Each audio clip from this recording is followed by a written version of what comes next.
fleuve du monde, avec ses 6800 km de long, a donné son nom à une immense forêt que l'on considère comme le poumon de la planète.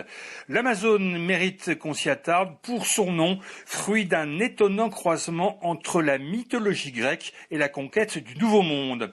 Dans l'antique Athènes, là où l'on vénérait de très nombreuses divinités, vivait un certain Hérodote, sans doute le premier véritable historien de la Méditerranée.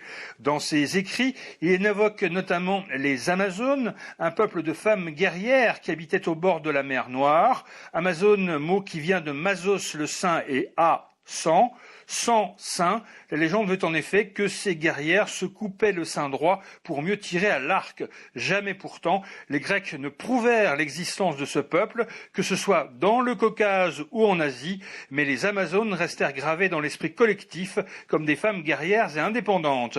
Et en particulier dans l'esprit d'un certain Francisco de Orellana, conquistador espagnol du milieu du XVIe siècle, qui partit à la découverte de l'Amérique du Sud. Lui et ses hommes découvrirent cet immense fleuve qui traversait la forêt.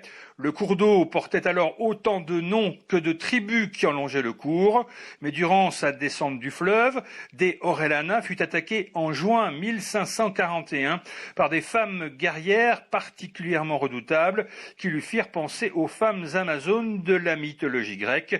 Et c'est ainsi que ce fleuve le plus long du monde prit le nom de l'Amazone et l'immense région qu'il traverse, l'Amazonie. Quel plus bel hommage à ces femmes mythiques du bord de la Méditerranée.